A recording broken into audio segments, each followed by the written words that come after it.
Salut tout le monde et bienvenue à Loin de sans foot. Olivier Brett avec vous en compagnie de Jean Gounel et Sydney Fowell pour une émission qui sera fort chargée. On va évidemment revenir sur ce qui s'est passé en Europe au cours de la dernière semaine, revenir sur ce qui se passe de ce côté-ci de l'Atlantique aussi. On aura Louis Binks en entrevue à quelques jours de ce match retour au quart de finale de Ligue des champions pour l'Impact de Montréal. Et comme c'est notre habitude, en fin d'émission, on répondra à vos questions dans notre segment Sujet chaud. Mais d'abord, messieurs, comment ça va? Belle semaine? Très bien, merci. Merci, toi? Oui, oui, ça va très, très bien. Pas le temps de niaiser, par contre, parce que très honnêtement, on a beaucoup trop de choses à couvrir dans l'émission d'aujourd'hui pour que je vous explique ce qui s'est passé dans ma dernière semaine. Donc, allons-y tout de suite avec notre segment en temps additionnel. Sid, je veux commencer avec toi. Tristes événements en Ligue des champions. On va parler du côté sportif tout à l'heure, mais tristes événements au Parc des Princes entre le PSG et Istanbul Başakşehir. Euh, je sais qu'on ne peut pas grader des incidents comme ceux-là, mais sachant tout ce qu'on a vu dans les 2 dernières années, as-tu l'impression que cette réaction des joueurs qu'on attendait tant, on en a parlé je ne sais pas combien de fois ici à Loin de Sans Foot, l'importance d'un statement de joueurs qui quittent le terrain, à quelque part, c'est ça qui paralyse tout. As-tu l'impression que cet événement-là s'est passé autant en réaction à ce qui se passe depuis 2 ans qu'à ce qui s'est passé dans le match en tant que tel? Oui, effectivement, il y a un contexte, qui, permet à ce type de réaction d'éclore, de prendre forme et dans le contexte, on parle aussi genre des différents acteurs, qui étaient présents. Peut-être que la même situation avec, 2 équipes, différentes, avec des joueurs différents dans ces équipes-là, ne crée pas la même situation. Donc il y a beaucoup de choses. Il y a vraiment la goutte d'eau. Est-ce que la goutte en soi, est la pire chose qui soit passée dans l'histoire, du contexte social, non, mais comme la même façon que, Rosa Parks qui peut pas s'asseoir au fond du bus n'est pas la pire chose qui a été faite dans l'histoire du racisme aux États-Unis. C'est pourtant, un événement qui a, été fondateur dans la suite des choses. Donc, pas besoin, qu'on aille très très loin dans le type, d'incident. C'est peut-être même pas du racisme, c'est peut-être simplement, enfin c'est, surtout de la discrimination, ce Mhm. qui est en soi, condamnable, d'un point de vue de l'UEFA. Est-ce que, dans le cas présent, Pierre-Achille Webo, a été, blessé à vie par la situation? Je ne pense pas, mais ça n'excuse pas le geste. C'est souvent même au football, on sait que l'intention, hein, comme d'un tacle, est aussi sanctionnée et qu'on n'a pas besoin d'attendre le diagnostic du médecin pour, décider de la couleur du carton. On est voilà. Donc, ensuite, comme je disais, les 2 équipes, il y a le fait qu'un incident raciste soit passé, enfin, un incident, de ce type, se soit passé dans PSG-OM, conditionne aussi, les joueurs, les Neymar, les Mbappé, l'équipe MB sont beaucoup plus conditionnés. Ça se passe aussi avec, des personnes comme Dembaba qui est très très très, actif, socialement sur ces causes-là. Tout ça crée un contexte, le huis clos. Peut-être qu'on n'entend même pas les propos s'il y a un Ben ouais. public, il y a le parc, 45 000 sont chauds, etc. On n'entend rien. Et on passe. Il y a beaucoup de choses qui permettent qu'aujourd'hui, tout en évidemment, bien sûr, le contexte aussi nord-américain, on sait tout ce qui se passe, aux États-Unis, au Canada et ailleurs. Donc voilà. Donc tout ça permet, ce type de situation, qui reste une situation, en tout cas une réaction historique. C'est la première fois que, Ouais. en Ligue des Champions, de clubs décident de quitter le terrain suite à un incident. Et maintenant, ce qu'on souhaite tous, en tout cas moi personnellement, que ça fasse acte et que, on puisse avancer, tranquillement, pas vite. Est-ce que tous les problèmes du monde seront réglés, l'arc-en-ciel de Martin Luther King? Non, mais tranquillement, pas vite, d'avancer vers une plus grande forme de justice et de respect et d'empathie. C'est ça qui est le plus important. Jean, je trouve le commentaire de Sid franchement intéressant sur le huis clos. D'abord, parce que tu entends ce qui se passe sur la ligne de touche, tu entends ce qui se passe par la suite aussi, mais tu as aussi l'absence du poids d'une foule à déplacer ou de renvoyer à la maison quand toi, tu décides de rentrer au vestiaire. As-tu l'impression que le vrai test de ce genre de geste-là, je suis d'accord avec Sid, on vient de prendre un gros pas dans la bonne direction, mais ça va être le jour où ces joueurs-là le font devant un stade rempli avec 40, 60, 80 000 personnes. Puis là, les hautes instances ont à décider, est-ce qu'on renvoie tout le monde à la maison? Est-ce qu'on ramène tout le monde demain? Ça va être quoi la vibe demain si les gens reviennent? Est-ce qu'on rembourse tout le monde? Et là, tu commences à toucher au portefeuille des hautes instances et des clubs. Est-ce que tu penses que c'est peut-être ça, à quelque part, le mot n'est pas bon, là, mais la beauté de ce moment-là, c'est parce qu'il y a une fenêtre qui s'est ouverte, qui avait peut-être pas de conséquences dramatiques au-delà de juste passer son message. Et là, par la suite, on sait qu'on est capable de le faire et ça pourrait faire pas mal plus mal si les hautes instances ne sont pas à l'écoute. Oui, oui, complètement. Complètement. Oui, on parle de ce moment-là, et c'est vrai qu'à plusieurs niveaux, à plusieurs degrés, il représente quelque chose de formidable. Je veux dire, dans la façon de faire avancer les choses, c'est vraiment important, c'est vraiment essentiel. Et c'est vrai Ah que oui. quand on parle, le poids ou l'absence de poids de la foule est énorme au moment où les joueurs réagissent, au moment où les joueurs se parlent. Et c'est vrai que c'est là aussi un moment énorme de pouvoir entendre les joueurs, de pouvoir. T'entends les gars, ils disent hey, Demba, il a dit ça, il a dit ça. Tu comprendras que c'est un joueur du PSG. Donc il y a déjà une discussion des deux côtés. Mhm. Voilà, il y a pas de camp. Et bon, il y a autre chose, à mon avis, il y aura une étape qu'il faudra franchir à un moment, qui est le moment où, là, on a un ennemi commun qui est un arbitre, et ce qu'il a dit. Le jour où ça viendra du camp opposé, là, il faudra vraiment à faire avancer les choses. Mais bon, on n'en est pas là. On parle du public. Et oui, l'absence de spectateurs fait que les décisions ont pu être prises sans doute de façon un peu plus catégorique. On se cause 2 secondes, on dit OK, on rentre au vestiaire, alors qu'avec 50 000 personnes autour, forcément, la discussion est déjà un petit peu noyée, déjà un petit peu atténuée. La colère peut facilement baisser, ou en tout cas être un peu plus diversifiée, disons. Donc Mhm. c'est sûr que le fait de le faire à huis clos permet sans doute de faire avancer beaucoup plus vite les choses. Peut-être que ça va là aussi forcer un petit peu l'UEFA à réagir et à réfléchir plus vite, parce que, et en particulier dans sa façon dont elle va transmettre l'information à ses arbitres. Parce qu'au fond, là, c'est une question d'éducation. D'éducation Ouais. toute simple. Quand l'UEFA dit dans ses propos, elle parle de langage insensitive, hein, en anglais. Ah, ça, c'est en français, c'est pas ça. Non, c'est blessant. On va utiliser Ouais. blessant parce que je pense que là, dans le contexte qui nous intéresse, là, c'est blessant. Bon, ben, là, il y a toute une éducation. Il suffit pas d'envoyer une recommandation en disant comme ça. Voilà. Là, maintenant, on se rend compte que ça existe, que ça va se passer, que ça va revenir. Il y a des gens qui n'ont pas encore très très bien compris le message. Je pense à ce qu'a dit Georges Jesus dans les 48 heures qu'on suivi, dont le commentaire est complètement. À la fois, il est à côté du pot complètement, mais d'un autre côté, voilà, il faut bien comprendre que quelqu'un qui réagit comme Georges Jesus a dit, et qui dit ouais, mais maintenant on dit n'importe quoi, ça devient du racisme, enfin, etc. Ok, c'est exactement le genre de réaction sur laquelle on va pouvoir focaliser maintenant et Mhm. dire ok, gars, t'as pas compris là. Voilà. Et c'est pour ça d'ailleurs que depuis le début, moi je trouve bien qu'on parle de systémique, c'est parce que ça fait vraiment, effectivement partie d'un système de pensée, d'un système de normes, et dans lequel il faut être capable de sortir. Donc, non, je trouve que cet incident-là, avec aussi déplorable qu'il soit, j'espère, et je pense qu'il y a des bonnes bases pour faire avancer les choses plus vite, et de permettre d'un coup d'avoir une conscience prise plus rapidement et par un plus grand nombre de gens.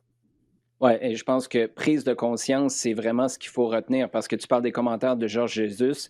Je me souviens d'un épisode de Loin de Sans Foot plutôt cette année où c'était Noël Legrette qui disait quoi? C'était il y a quelques Mm. pourcents seulement Yeah, de cas de racisme. Mmh. Allô, là, ça vient de se passer dans ta cour. Je comprends que c'est yeah. un corps arbitral roumain, c'était une équipe turque, mais ça s'est quand même passé à Paris, puis il n'y a personne qui peut ignorer la situation qu'on vient de vivre. On change complètement de sujet, les gars. On reste en Ligue des champions, mais on change.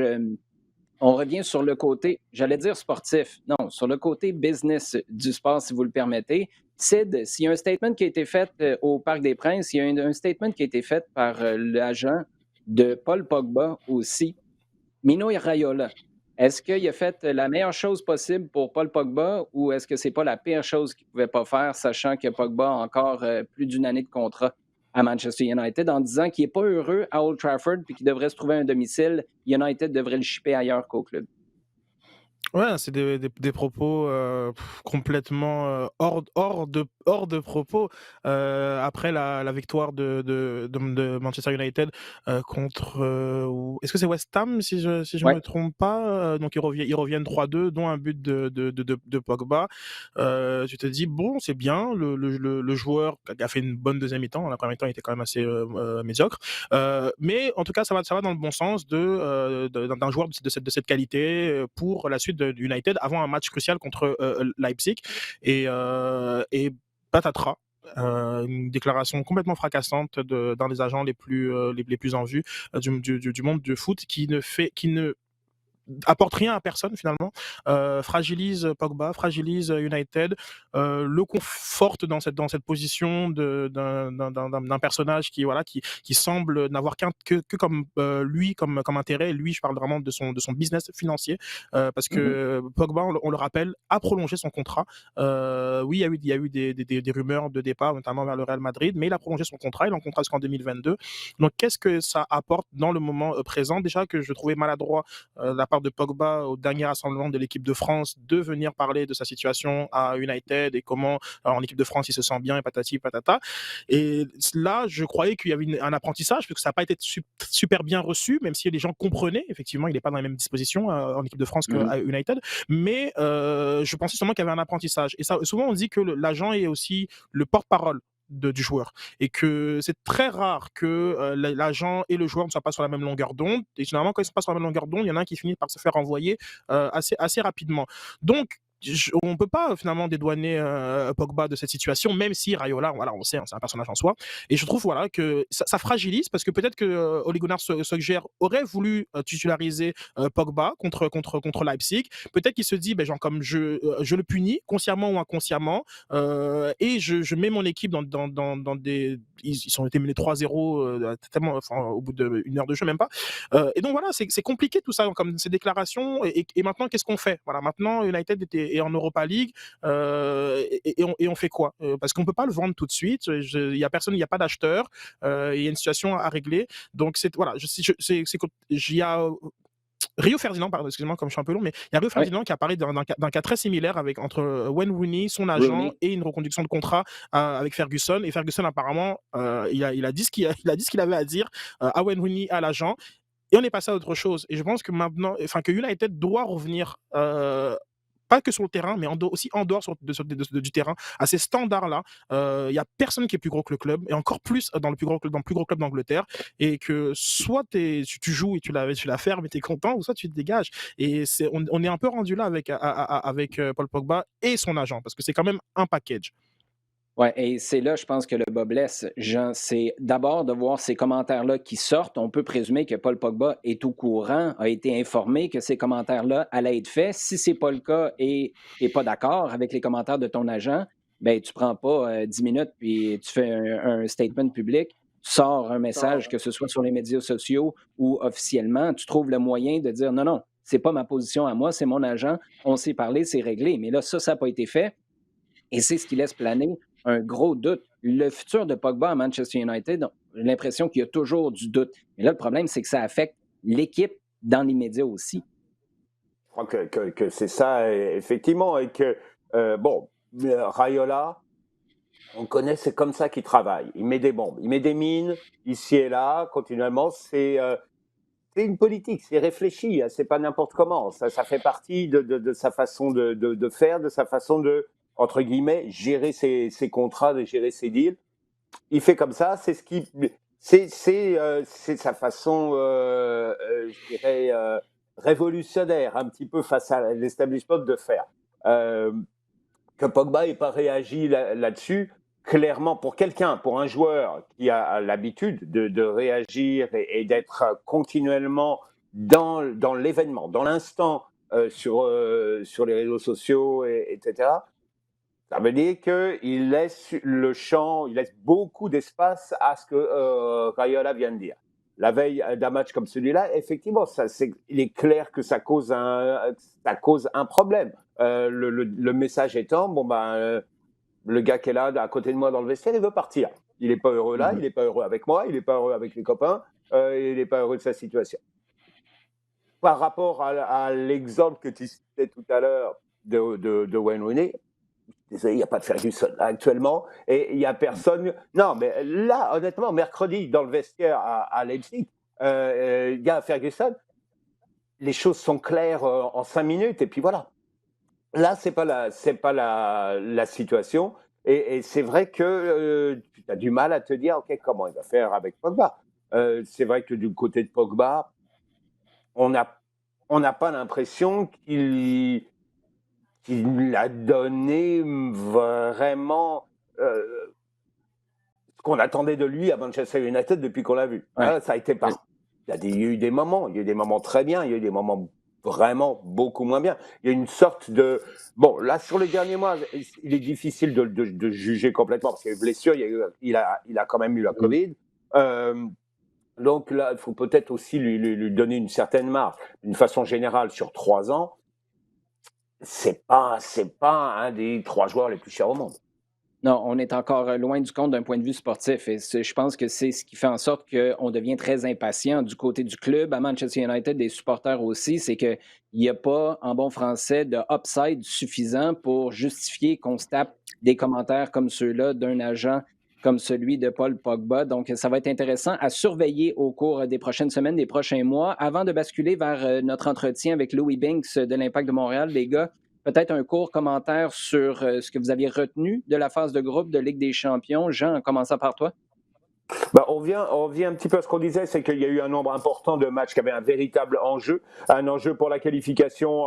J'en ai compté pour la deuxième place, j'ai compté au moins 6 d'affrontements directs où il y avait une équipe qui passe, une équipe qui va dehors. Donc pour la dernière journée, je trouve qu'on a eu une masse d'enjeux vraiment importants. Et là, je ne parle même pas des matchs qui permettaient de qualifier pour l'Europa League, parce qu'il y en a eu d'autres aussi. Donc, je trouve que le niveau général, tu as toujours des cas particuliers, ou le cas où tu as Juventus, Barcelone dans un groupe et puis il n'y a personne à côté, ou Chelsea, Séville dans un groupe et puis il n'y a personne à côté. Ça va arriver toujours. De façon générale, il y a quand même une compétitivité intéressante. Tu le vois avec Salzbourg, tu le vois avec Leipzig, Mönchengladbach, Shakhtar, parce que ça quand même, au bout du compte, était le groupe le plus fou. Je trouve qu'il y a un niveau.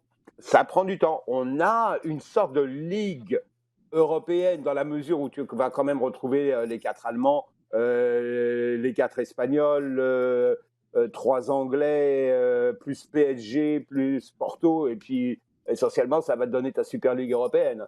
Mais d'une façon générale, il y a quand même une plus grosse compétitivité parce que tu vois plus de clubs participer, être dedans. Je trouve... je trouve ça vraiment, vraiment intéressant et que de moins en moins, les gros clubs ont de la marge. Ce qui était le cas avant. Avant, tu pouvais te rater un match, tu pouvais même te rater 2 matchs, et c'est sûr que tu allais te rattraper. Là, aujourd'hui, c'est plus possible. Sid, pendant que je suis en train d'avaler ces nouvelles de dernière heure que Jean vient de nous partager, moi, je viens d'apprendre que la European Super League, elle existe déjà. Je n'étais pas au courant. Merci pour les infos, Jean. Toi, peut-être court commentaire sur ce que tu retiens de cette phase de groupe en Ligue des Champions.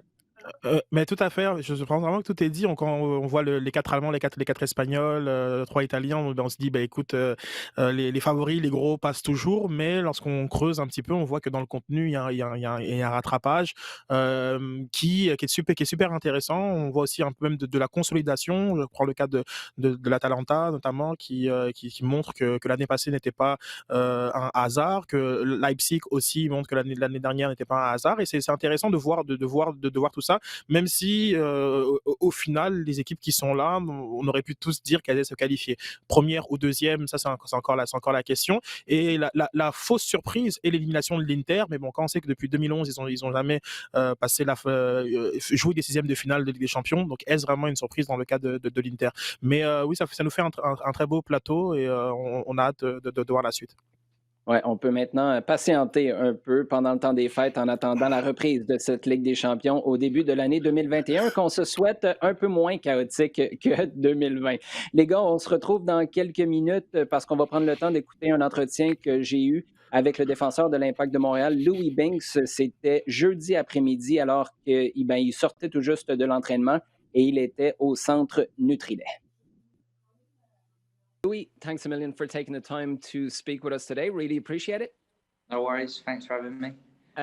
Right. The first question I'd like to ask you is about this quarantine you guys just finished. It was, if my math is correct, the 5th for you guys this year. Was there a different feel to it? Because I heard players talk about the fact that there was a bit of wear and tear, obviously, at the end of the season with all the matches you played. Earlier on in 2020, there seemed to be some sort of angst when you were in quarantine looking to get back on the pitch. But those 2 weeks that you spent after the playoffs finished, were they good for replenishing your energy, your desire to get back on the pitch? For me, no. I think I'm bored of just sitting in my apartment. It's the same every day, looking at the same four walls, you try and get into a routine, but it's hard because you're not doing anything. So it's very difficult. And yeah, I hope it's my last quarantine, because I don't know.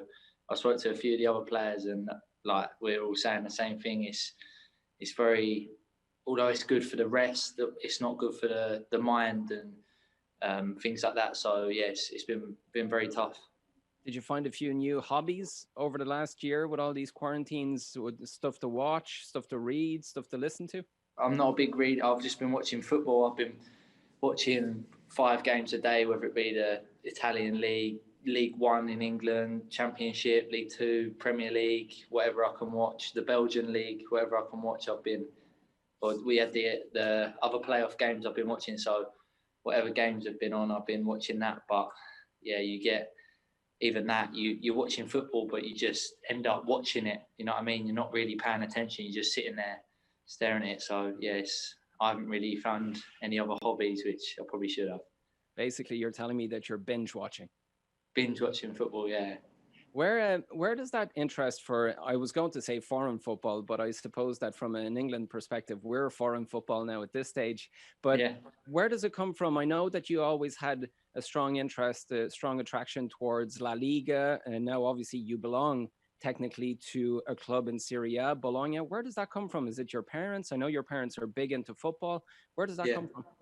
I don't know. I've always grown up. When I was a little boy, I went to watch AC Milan when Beckham was playing for AC Milan. So I went with my dad when I think I was 10. And then when I was a little bit older, I went to the Bernabeu with my dad to watch Real Madrid. And then the year after that, I went to the Nou Camp. So I think where I've been all over and seen like European games, so I like the whole culture of how it's different. And yeah, since then, I've always wanted to play abroad. And even little things like when we used to go on tours with Tottenham, we'd go to Holland and you'd go and see the Ajax ground, for instance, and the whole, the atmosphere and everything. I just liked it. And there's not many English players that go abroad. You're seeing it more now with like the Sanchos, Jude Bellingham, but back then, say 5-10 years ago, no one really done it, and it was very rare. So yeah, I've just always wanted to experience different things. That's very interesting. I presume you still have contacts with your old mates at Tottenham. What's the buzz around the club now, knowing that they're top of the league at the moment in England? Yeah, there is a buzz. A few of my mates are in the first team now, and they're saying it's brilliant. But with that makes it harder for them. So obviously, the better the first team do, makes it harder for them. So obviously they're pleased, and they're in a team with a good manager, good players, but once they start hitting them new heights, they're going to bring in more world superstars. So it kind of, it's good for them. But on the other hand, is it good? So they're pleased, but they also know they've got to work that extra bit harder now.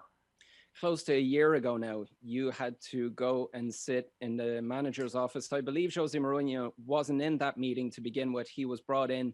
And then you had to explain to Jose Mourinho that you were looking to go somewhere else to get some first team football. In a weird way, is Tottenham's success at the moment something that actually confirms that you made the right decision to come here to Montreal?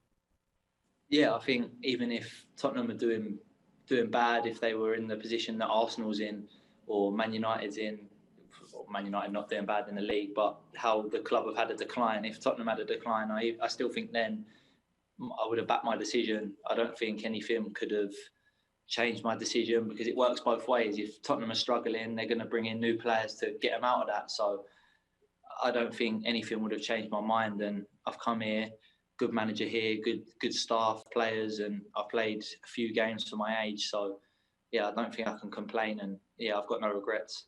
Did you expect to play so many matches in 2020 when you came in? No, I said this before, I looked at who the centre-backs were. Rudy has experience in Europe. He's older. Rod obviously played at the top of the game for a lot of years. So I knew it would be hard, but I knew if I done well, the coaches here believe in me, and if I done well and done what I was good at, I knew that I'd have a chance to play a few games. Was there a tipping point where you went, okay, I think I can actually get a starting spot? Yeah, I think after I don't think there was a time, but I think especially during the MLS is back tournament, I had where I got subbed at half time against Toronto, and yeah, from that point onwards, I thought I don't like this. I need to play well. I need to be playing games because I'm not someone that likes to be on the bench. I'm not someone that don't like to be playing, but I know if I'm not doing well, that's what's going to happen. So I know that I have to do well, and yeah, I'm someone that wants to play games. In that regard, you all had a solid performance. Obviously, you were knocked out against New England in the playoffs, but to get in the match itself, you had a solid performance as a group. And you're talking about getting pulled off at halftime against Toronto FC in the MLS's back tournament. You didn't appreciate that. Walk me through. I presume it's all settled a bit because a few weeks have passed, but talk me through being left out against DC United for the last game of the league. Yeah, obviously, like I said, it's never nice, but you have to respect what the manager wants and what he goes for. And if he, I don't know, for whatever reason he wanted to go with that, I have to respect that and be ready. Because like you saw, I come on, and if I'm not ready and I cost the team a goal, we wouldn't have made it to the playoffs. So it was good that we got the win. But it's not that I get angry when I don't play. I get a mindset where the next training session, I need to go and work hard to get back to my best, get back to what I'm good at, and yeah, to try and help the team. Because if I'm not helping the team, if I'm not playing well, it's inevitable. I'm not going to play. What are you the most proud of in 2020? I think just coming up. I think being on my own. I didn't expect to be on my own for this long, but I think being on my own and still playing games at a decent level for my ability, and I think I've done okay in games. So for me to play games, play not bad, and play as many games as I have done, and not have anyone to go back to and talk to and get away from football. So I can come here and talk to people, but it's within football. So, and I speak to people on FaceTime and everything, but it's not the same. So I'm proud of just coming away on my own and learning about myself. So what's been the biggest challenge? Is it cooking? Is it cleaning? I don't know if have you been driving yet in Montreal? I drove once here. It was terrible. I was concentrating the whole time, obviously on the other side of the road. So I don't think, not again for a little while. You spoke of being in contact with people back home through FaceTime. I presume I know your parents were here, or at least your dad was here for matches earlier on in the season for Saprissa. I believe he was here. I presume nobody's been back. So the plan must be that if you guys go all the way, and that's what we hope for, the final is on the 22nd, then it's straight back to England. Yeah, like you say, my dad come for the Saprissa game and stayed until the New England game at the Olympic Stadium, and then everyone else, my mum, sister, girlfriend, come out for the New England game. So everyone was there for my MLS debut, but my dad was there for the CONCACAF and the MLS. But like you say, the borders have been shut, no one can come out. So it's been it's been a long time, so it'll be good when I get back for Christmas. The season has been quite eventful for you, Louis, on the pitch, but it's been eventful off the pitch as well. Obviously, coming here on your own, signing, playing your first senior season, which you'd never experienced before, and that's the reason why you wanted to play first team football. Then you're transferred to Bologna, but you stay here. We were confirmed that you'd be back for the whole season in 2021. You seem very mature in your way of assessing where you are in your career, but especially where you're going in it. That business side of football, is it something you appreciate, or is it just something you have to deal with? Because in my eyes, for a 19-year-old, you seem to be taking it in your stride. Yeah, like you say, the business side of it, that's not for me, that's for whoever else, and I'm just a product within it, so I need to just play well, and my performances, if they go up, then everything else takes care of itself. But yeah, I've made it no secret that my dream is to go and play in Italy, Spain, England, wherever, go and play in the top league. So, but first of all, I know that I've got to do well and got to play well here, because this is like, if I don't play well here, no one's going to give me the opportunity. So yeah, I've got to continue to learn, develop, and do well. And who guides you in that process? Is it your parents? I don't know what your agent situation is, but to be able to have that big picture view, it's easy to get bogged down in a bad training session or a good game, and then you're going up, you're going down. Who helps you to have that long-term vision? A bit of everyone. My dad, my mum. My mum's involved with football, so she works at Gillingham and everything. So she's a bit clued up with football. My uncle as well. I've got mates who are involved in football who I speak to. So I've got coaches back at Tottenham who have left Tottenham, or they're still there, who I still speak to. So I've got a good network of people who I can talk to about different things and who have been involved in the game. So like everyone says, when you're high, don't get too high, and when you're low, don't get too low. But I think everyone knows it's easier said than done. When you're low, you do start thinking, like I said before, there's no get away from football. So if, like you say, if I have a bad training session or a bad game, I go back to my apartment and I'm sitting there thinking, oh shit, or like I've had a bad day. But yes, I've got a lot of people that I can speak to for help and advice. And even, like you say, the coaches here and players here, everyone's pretty open, so I can speak to anyone.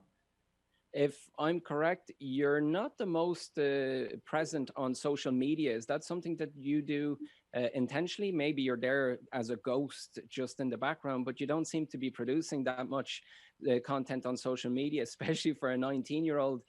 Does that factor into the equation? Like, are you trying to stay away from it, or are you just not into it? Not really. Obviously, you've got to be very careful with what you put out there nowadays.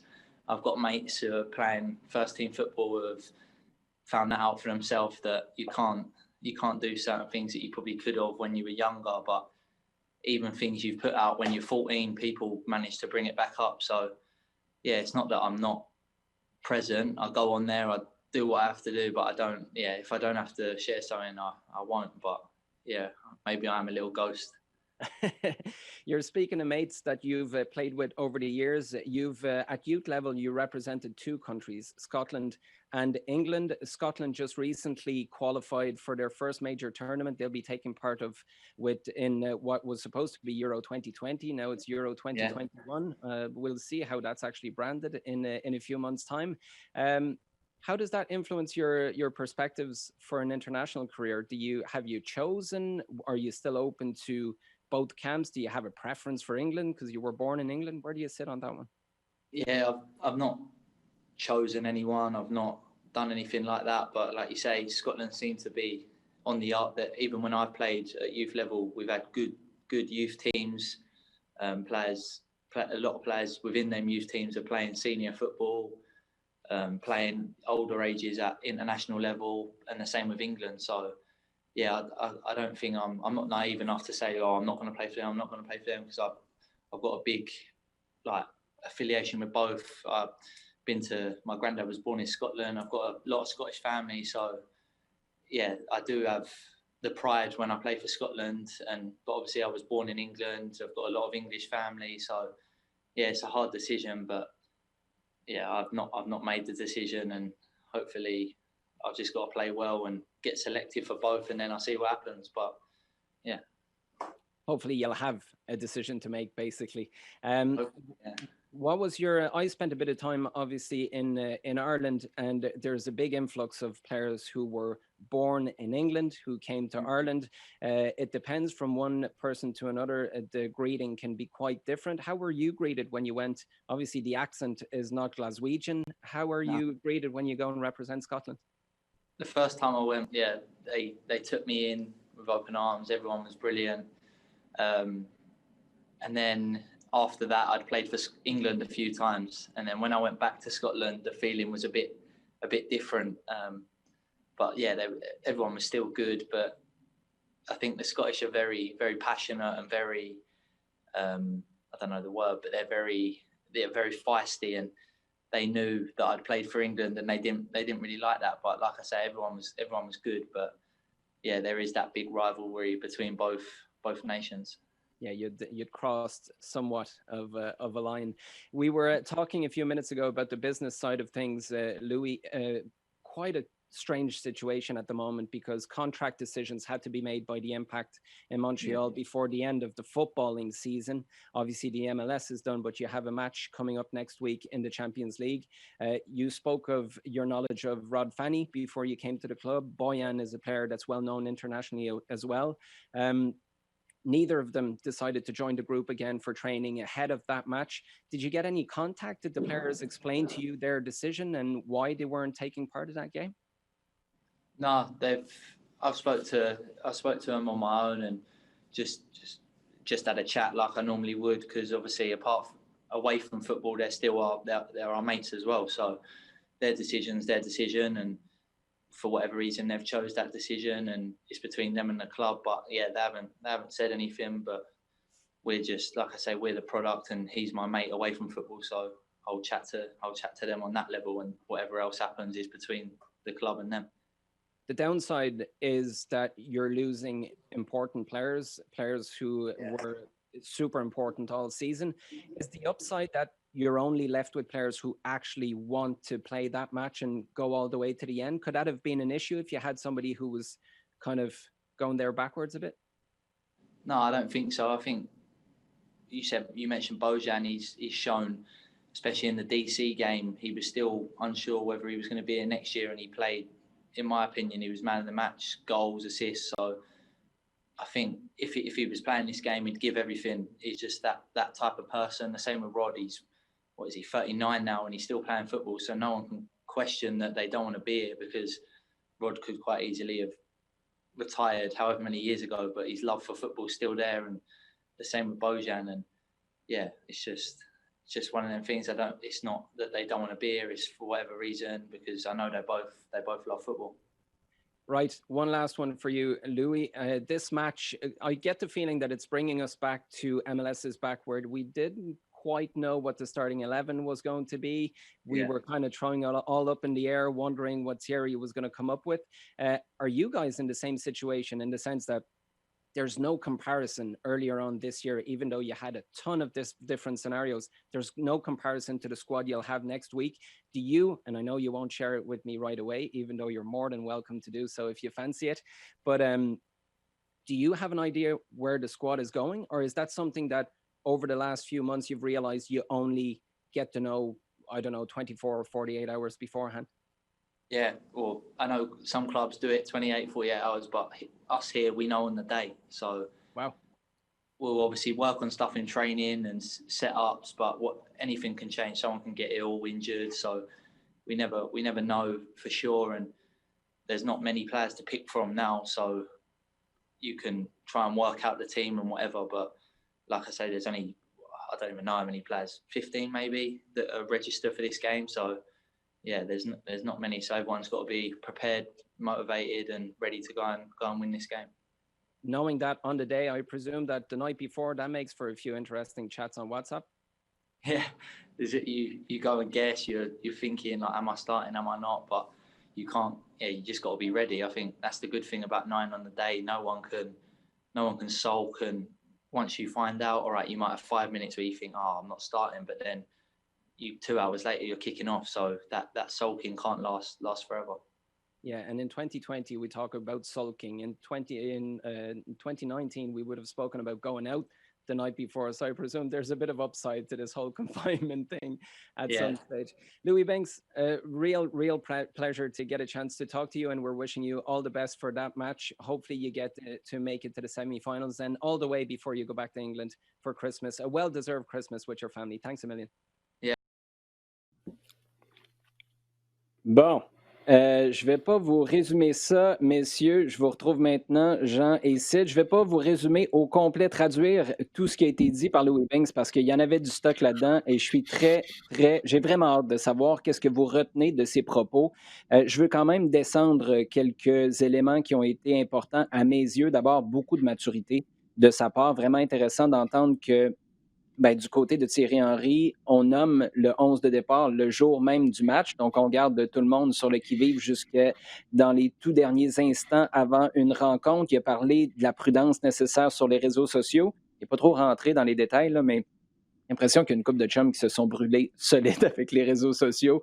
Et lui, Binks, fait très attention avec ça. Il a parlé du fait qu'en confinement, il n'y a pas grand-chose à faire à part regarder des matchs les uns après les autres. Il a parlé de regarder 5 matchs par jour, par moment. Il y a un élément récurrent dans son discours, puis c'est tout à fait cohérent avec sa carrière, ses choix, puis ses décisions au cours de la dernière année. Il semble très attiré vers l'international. Et là, je parle pour un joueur anglais qui a décidé de venir ici, qui regarde beaucoup de matchs de la Liga, des matchs italiens aussi. Il a parlé de voyages qui ont été vraiment marquants pour lui au San Siro, Bernabeu, Nou Camp avec son père. C'est ce qui a d'ailleurs motivé sa décision d'aller jouer à l'étranger. Très intéressant de l'écouter aussi. Il ne semble pas être jaloux de ses anciens coéquipiers à Tottenham, même si ça va super bien là-bas. Il doit y avoir une énergie extraordinaire autour du club. Mais Louis Binks dit, avec ça, il y a des attentes, une pression supplémentaire. Puis il y a peut-être des joueurs qui débarquent aussi, qui vont prendre le temps de jeu que des gars comme nous auraient pu avoir. Donc, ça semble le réconforter dans sa décision d'être passé de ce côté-ci de l'Atlantique où Binks est clair, il ne s'attendait pas à jouer autant. J'ai aimé son commentaire sur le tournoi MLS is Back où il a dit contre Toronto, quand j'ai été sorti à la mi-temps dans un match qui n'allait pas bien, ça a comme été une étincelle dans ma tête. J'ai dit, je ne veux plus revivre ça. Donc, il a décidé de mettre les bouchées doubles à l'entraînement par la suite. J'ai parlé de sa maturité. Il a un regard tellement lucide, tellement quasiment froid sur la business du sport. Il dit, nous, on est le produit. D'entendre un kid de 19 ans qui parle de cette manière-là, comme s'il y avait 25 ans d'expérience comme joueur ou comme agent, je trouve que c'est franchement intéressant. Et sa plus grande fierté au cours de la dernière année, c'est moi qui paraphrase, mais à quelque part, c'est d'être devenu un homme, d'avoir passé cette année-là seul, vraiment sans visite de ses parents, de sa famille, qui sont venus au tout début de la saison. Mais après ça, ils n'ont pas été capables de revenir comme c'était le cas au début.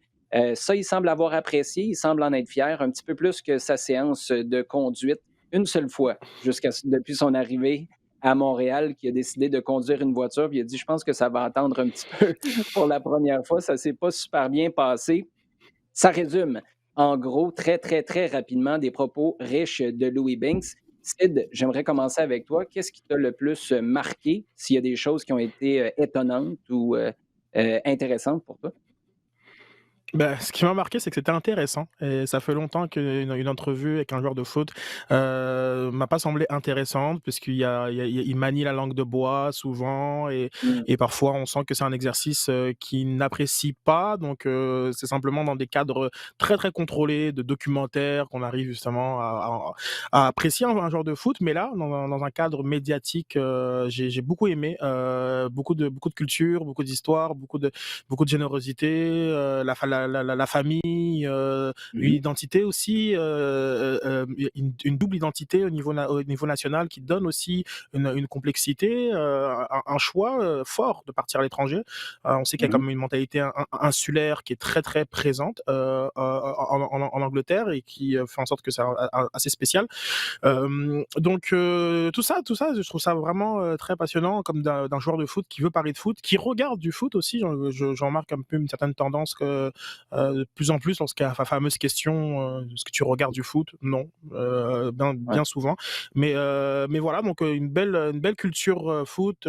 J'aime ça, un genre de foot qui est parti à Bernabeu, qui est parti voir un match de l'Ajax, qui est parti au Camp Nou et qui voilà, puis la famille au centre. Moi, ce sont des valeurs qui me parlent beaucoup aussi. Je sens carrément il y a toujours un fil rouge où très souvent la famille revient dans les conseils, dans beaucoup de choses. Et puis une validation, je veux dire à titre personnel pour lui, une validation de son choix, car je pense que comme sa fierté, c'est sûrement d'avoir fait 20 matchs sur 21, etc. Mhm. Et qui montre que dans un choix quand même pas évident à son âge, dans le contexte, Tottenham, de quitter un gros club comme ça, il savait aussi que ses amis allaient plus proche de la lumière que lui. Et au contraire, non, il a sûrement trouvé un chemin, un raccourci. Et c'est le fun aussi de voir tout ça. Donc non, une entrevue vraiment très très intéressante qui fait du bien. Et on le répète, d'un gars qui a 19 ans. Et Jean, juste avant de passer à toi, tu as parlé de ses souvenirs. Tu sais, les souvenirs, c'est pas je suis allé voir Arsenal, je suis allé voir Manchester United, je suis allé voir Newcastle. Non, c'est je suis allé au Camp Nou, je suis allé au Bernabeu. Puis en passant, c'est un fan de Gillingham. Un fan de Gillingham marqué par des voyages en Espagne et en Italie qui joue à Montréal. On est en 2020, pas à peu près. Jean, qu'est-ce que tu as retenu? C'est pas mal. Un qui devrait prendre Mino Raiola comme agent. Ça, je pense que c'est assez clair. 2, envisager la peinture comme hobby. Oui. Non, mais sinon, la tête sur les épaules, c'est clair. C'est clair quand il explique les raisons, il explique le cheminement. Quand il part, qu'est-ce qu'il dit? Il dit, regarde, Tottenham, c'est simple, je suis à un moment et à un niveau où ça va bien à Tottenham, j'ai peu de chances d'arriver, de rejoindre l'équipe première. Ça va pas bien à Tottenham, j'ai peu de chances de rejoindre l'équipe première pour 2 types de raisons différentes, mais je suis exactement à l'endroit où ça la fera pas pour moi. Même si ça pourrait le faire dans les 5 ans, ça marchera pas à un moment où j'ai vraiment besoin de ça. Donc, bonne analyse de la chose, qu'on retrouve exactement de la même façon d'ailleurs quand il parle de la sélection et d'un éventuel choix qu'il y a à faire. Parce qu'il y a un choix qui est compliqué. Parce que tu peux choisir, évidemment, tu as divers choix liés à la famille, liés au cœur, liés à certains attachements. Mais quand tu es dans une situation où tu peux prendre une sélection qui est l'Écosse ou tu peux prendre une sélection qui est l'Angleterre, tu dois prendre en compte que ça va avoir une répercussion dans ton contrat. Hein, si tu as une sélection en Angleterre, donc ta valeur marchande est nettement plus haute. Maintenant, tu as une sélection en Angleterre avec une concurrence plus grande. Si tu as d'un même côté une seule sélection en Angleterre, mais tu en as 10 en Écosse, tu as une autre valeur dans ton contrat. Et il est dans une situation assez incroyable où il va pouvoir te permettre de faire ce genre de choix-là, mais tu vois que c'est déjà quand même un petit peu réfléchi aussi. Donc, la tête sur ses épaules, et il en parle bien. Il est très, très clair dans ce qu'il dit. Quelque chose que j'aime bien aussi, qui est plus en filigrane à la toute fin, quand tu lui parles un petit peu du match de Ligue des Champions et des absents. Et quelque part, dans ce qu'il dit, il dit, mais regarde, là, je le cite pas, mais c'est un peu ce qui transparaît. C'est qu'il dit, mais à notre niveau, il faut un joueur qui n'est pas motivé ou un joueur qui se retient ou un joueur qui ne joue pas trop un match comme ça ne doit pas pouvoir exister. Hein? Et quelque part, il dit, on est là pour ça. C'est notre raison d'être. Qu'on reste ou qu'on reste pas au club, il y a quand même ça qui nous tient, qui nous attache. Oui, c'est très intéressant. Et un autre élément que j'ai retenu aussi, les Écossais, tant que tu n'as pas représenté l'Angleterre, il n'y a pas de problème. Viens, ça va nous faire plaisir de t'accueillir. Une fois que tu as porté le maillot des Trois Lions, par exemple, là, tu es peut-être encore un peu bienvenu, mais pas pour longtemps. Repars pas le bord parce que là, ça va probablement être terminé. Ça, c'était franchement intéressant. Les gars, le temps file. Je veux vous entendre rapidement sur ce match qui s'en vient pour l'Impact parce que, bon, découvrir Louis Bing, c'est intéressant, mais sa prochaine job, ça va être de gagner un match face au CD Olympia, un match qu'on va présenter d'ailleurs sur les ondes de RDS avec l'avant-match mardi soir dès 19h30. C'est un match qui va être disputé en terrain neutre à huis clos à Orlando. De manière réaliste, Sid, qu'est-ce que tu vois pour l'Impact? Est-ce que tu t'en vas à l'abattoir avec cet effectif-là ou est-ce qu'avec un 11 qui va être potable, la profondeur, il n'y en aura pas, mais le 11, il peut quand même être potable, est-ce qu'on peut faire l'exploit? Ce sera compliqué, parce que simplement le scénario, hein, comme des 2 buts, le but à l'extérieur, c'est de la gestion de match, ce sera peut-être la capacité aussi à mettre du rythme, mais aussi une seconde vitesse. Parce que si le premier but vient pas rapidement, il faut savoir qu'il faudra réaccélérer par derrière. Et c'est compliqué avec un effectif qui est réduit, aussi un effectif qui est. C'est pas. Oui, il y a le match de DC United, mais c'est un peu contre nature. C'est pas une équipe qui a vraiment montré que elle savait gagner. Elle sait faire beaucoup de choses, mais savoir vraiment jouer pour gagner, ça va être, c'est un peu compliqué. Donc, à voir, il y a des circonstances très favorables qui peuvent se passer dans le match qui peuvent les aider.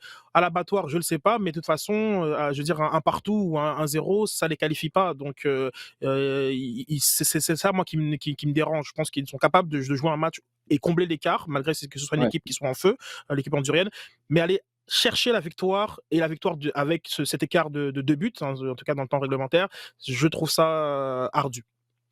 Jean? Oui, je suis pas mal en partie ce que dit Sid. Je pense que c'est tout à fait possible. Je pense qu'il y a de quoi mettre un solide 11 au départ. Quand même, quand tu prends les deux, tu dis qu'il n'y a pas, théoriquement, sur le papier, il devrait être classé un petit peu plus haut. Ce 2-1 du match aller, ouais, ok. Au départ, tu te dis c'est un match à gagner, point. Voilà. Après, tu fais des arrangements éventuellement en cours de match, mais c'est un match à gagner et après, tu verras bien par quel match. Ce qui est un peu plus embêtant, c'est que Olympia, ils sont en train de jouer la CONCACAF League. Hein. Ils sont en demi-finale de la CONCACAF League. C'est-à-dire qu'ils jouent là. Ils ont joué la semaine dernière, ils ont joué il y a 3 semaines. Ils sont en compétition honduraise. Donc eux, ils sont vraiment dans le plein là. Ça fait une grosse différence. Et on a parlé plusieurs fois de l'absence du rythme de la compétition, des matchs, des cassures ou du trop. Eux, ils sont dans un bon rythme. L'Impact, ça fait 3 semaines qu'ils n'ont pas joué. Là, je pense qu'il y a une grosse différence qui pourrait avoir une énorme influence sur le match. Sachant en plus, connaissant la nature un petit peu, on l'a vu, c'est une équipe qui, Olympia, j'ai regardé un petit peu depuis février-mars, elle n'a pas beaucoup changé. La même chose, une base relativement solide. Rappelle-toi que leur gardien numéro 1 s'était blessé très rapidement dans le match. Donc là, on devrait retrouver quand même un 11 de base, un 11 type, solide, habile à déplacer le jeu au milieu de terrain et capable de partir. Et on se rappelle les buts pris au match aller par l'Impact. Capable de partir et dans des situations où, depuis 6 mois, on a quand même vu l'Impact se faire prendre à plusieurs reprises. C'est ce qu'on a vu au mois de février-mars face à Olympia. Ça a été quand même récurrent toute l'année. Donc, il y a quand même un certain nombre d'incertains. Maintenant, sur l'ensemble, sur le papier, je pense que c'est totalement faisable. On va passer maintenant, les gars, si vous le voulez, à notre segment des sujets chauds. 4 questions qui nous ont été posées au cours des dernières heures sur Twitter. D'abord avec celle de Alex qui nous amène vers, par la bande, la finale de MLS Cup qui s'en vient en fin de semaine entre Seattle, qui est là pour une 4e fois en 5 ans en grande finale de MLS Cup. Ce sera face au Crew. Et la question de Alex, on va y aller avec toi, Sid. Est-ce que Seattle est la franchise modèle pour la MLS, avec une étoile américaine, des joueurs désignés, un beau stade, une belle foule? Bonne question. Modèle, je sais pas, hein, comme c'est pas un stade de soccer spécifique, donc malgré qu'il soit très très beau, le St. Thierry Link Field, on le partage quand même avec l'équipe de football de Seattle. Donc je sais pas par rapport à ça si malgré qu'il est plein, malgré qu'il y a un support du propriétaire, malgré qu'il y a une belle rivalité dans la Cascadia. 2016 aussi, le retour de Clint Dempsey, meilleur joueur américain en ce moment-ci, qui amorce quelque chose de très très fort avec les Obafemi Martins, tout ça. Donc je pense que oui, c'est une très très belle franchise qui depuis 5 ans fait très bien, et même avant, et qui c'est assurément parmi les franchises modèles. J'ai ma petite réserve à cause du turf notamment, mais non, c'est bien pour la ligue. Moi, je veux pas me cacher. Aussi bien que j'étais content pour Minnesota pour leur belle saison, j'ai besoin de Seattle Sounders en finale. J'ai besoin de repères au niveau de grosses équipes. J'ai besoin de m'accrocher à quelque chose, à une histoire, et justement de pouvoir me dire que la ligue va dans ce sens avec des locomotives. Je suis persuadé d'un point de vue commercial, et c'est mon avis éditorial, que la ligue a besoin de grosses équipes qui la tirent, et après, tranquillement, pas vite, on va apprécier le reste des wagons. Mais j'étais content de la remontada de Seattle pour la finale. Es-tu un gros fan de Grey's Anatomy, Sid? Non, jamais écouté un seul épisode de la Non, OK. de la Parce que série. tu as l'air très attaché à la ville de Seattle. Fait que j'essaie de comprendre ton attachement à cette ville-là. Jean, on va y aller avec toi pour la prochaine question qui nous vient de Daniel Loureiro. Comment expliquer le succès d'Arsenal en Ligue Europa vis-à-vis ses performances en Premier League? Est-ce qu'il préfère jouer les jeudis? Ah, peut-être que c'est le jeudi. C'est sûr. Bon, je crois que c'est une question d'abord en Europa. Pour le moment, en phase de groupe, l'adversité est quand même un peu plus gérable que Stanley en Première Ligue, où clairement les problèmes et tout le travail de Arteta est clairement mis à nu, et tout le monde le connaît. Les équipes, je pense, savent assez bien comment aller jouer Arsenal en Première Ligue, alors qu'en Europa, à cause de la distance et aussi à cause du format phase de groupe, il y a une petite retenue. C'est-à-dire que contre Arsenal, tu préfères ne pas te découvrir trop, sachant que tu peux limiter la casse, et tu fais la différence sur les autres matchs. Donc, il y a une approche qui est un peu différente de la part des adversaires. C'est vrai que c'est une équipe qui semble se libérer aussi un petit peu plus en Europa, alors qu'elle semble inhibée complètement en Première Ligue, où il y a clairement une pression beaucoup lourde de résultats et de figurer, d'essayer absolument d'avoir ce top 4 Ligue des Champions, qui est clairement pas dans la poche. Donc, je pense qu'il y a un ensemble de facteurs. Les premiers étant les conditions des tournois différentes. Deuxièmement, sans doute, le fait qu'il y ait cette pression sur Arsenal beaucoup plus forte en Première Ligue actuellement. Amin Sabri, maintenant, nous demande, avec seulement 4 entraînements dans les jambes, pensez-vous que Victor Wanyama va pouvoir tenir 90 minutes, sachant que son dernier match au Kenya remonte au 15 novembre? Sid, t'en penses quoi? Je pense que c'est un joueur qui va être effectivement sûrement hors de rythme. Maintenant, je pense que la gestion des efforts fait quand même partie du profil du joueur. Donc, il est capable de donner une bonne heure de jeu sans aucun problème. Mais la question de rythme, c'est pas simplement celle de Victor Wanyama. C'est vraiment celle de l'ensemble de l'effectif, de la façon de gérer aussi des quarantaines, du fait qu'ils s'entraînent à Marie-Victorin. On est quand même très très loin des conditions dans lesquelles ils vont jouer, et c'est aussi dans la tête, même si Louis Binks le dit, oui, on est compétiteurs, etc. Dans la tête, c'est pas facile ce match-là. Quelle importance il revêt pour l'ensemble du groupe. Donc Victor Wanyama, c'est vraiment le symbole de ça. Je pense que oui, il sera très très très affecté, certainement vraiment hors de rythme. Mais l'ensemble du groupe va l'être à différents titres au niveau de la répétition des courses. Je pense vraiment aux latéraux aussi. Je me demande comment le poids sur des Kiza ou des Broguillard, donc qui ont une importance énorme dans le dispositif de Thierry Henry, comment ils vont pouvoir tenir le coup. Juste rapidement, Sid, avant de passer à la dernière question, as-tu l'impression que Henry va revenir à une défense à 5 ou il va rester à 4, sachant que Boyan n'est pas là? Non, je pense qu'il va aller avec une défense à 5. Je pense qu'on va voir un peu du classique Thierry Henry de CONCACAF là, mais je pense qu'il va s'aligner sur ça. Encore une fois, ça va aussi dépendre de l'état de forme des latéraux. Est-ce qu'on veut qu'il couvre sur 60 mètres, ou on veut qu'il en couvre quelques 40? Donc ça va dépendre, mais je crois qu'à 5, vu l'effectif actuel, c'est ça qui fait le plus de sens. Ouais, je partage ton opinion. Et pour conclure sur Victor Wanyama, Sid, à quelque part, rythme ou pas, l'alternative, c'est quoi? Donc, je pense que c'est la raison pour laquelle il faut que tu y ailles avec ça, puis tu croises les doigts que ça tienne pendant 90 minutes pour Victor Wanyama. La dernière question vient du staff, Jean. Euh, Paul Rossi est malheureusement décédé cette semaine, star du Mondial 1982 pour la sélection italienne. La question est intéressante par contre. A-t-il été oublié par la planète foot au cours des 10 ou 20 dernières années?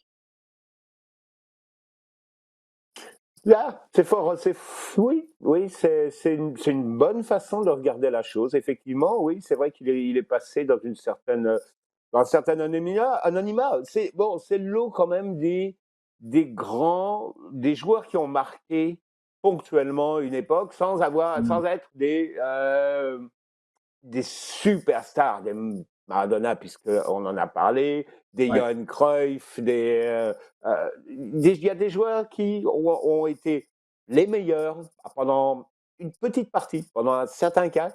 Et effectivement, on a tendance à un petit peu l'oublier, ou en tout cas, la mémoire, le fait on l'a remplacé par quelqu'un d'autre. Ça a été quand même un peu le cas de Romario, c'est le cas de pas mal de cas comme ça. Et c'est vrai que Paolo Rossi, on a oublié ce qu'il avait apporté, parce que lui, il a quand même, à sa façon, permis de redéfinir un petit peu, de transformer, d'augmenter le rôle de l'avant-centre. Mm. Avant lui, et donc on parle des années 70, ça, l'avant-centre, il était typé. Il était, il était soit comme ça un petit peu, tu vois. Il était pas très grand, il était Gerd Müller, pas très grand, centre de gravité assez bas, capable de, pas super mobile, mais par contre capable de ramasser un peu le tout et de le mettre dans le but. Tu avais le grand attaquant qui reprenait joueur de tête, hein, Paul Mariner, Roubesch, Toshak, des gars comme ça. Et où tu avais l'attaquant un petit peu fin, mi-attaquant, mi-ailier, que tu trouvais capable de mettre le coup de rein, de le prendre en vitesse. Enfin, tu sais, ils étaient tous typés comme ça. Paul aussi, il Mhm. était un peu tout. Il était un petit peu tout et il était capable de juger. Je crois que ce qui est remarquable chez lui, c'était sa capacité de concentration, Mhm. de suivre une situation et d'être capable, à ce moment-là, de dire OK, je vais faire ça, et instinctivement, d'avoir la capacité tout de suite de réagir par rapport à une situation parce qu'il l'avait parfaitement analysée, qui lui donnait cette capacité d'être un coup en avance sur son défenseur, cette envie d'être le premier sur le ballon. Parce qu'au bout du compte, c'est ça, hein, c'est d'être le premier, d'avoir le tibia juste devant le défenseur et d'être capable de pousser le ballon dans le but, d'être capable de se jeter, de marquer des buts en taclant, parce que ça lui arrivait pas mal de fois aussi, ça. De jaillir dans le défenseur. Je revois un petit peu à Paolo Rossi quand je regarde par moments les déplacements de Cristiano Ronaldo depuis qu'il s'est mis avant-centre, vraiment purement.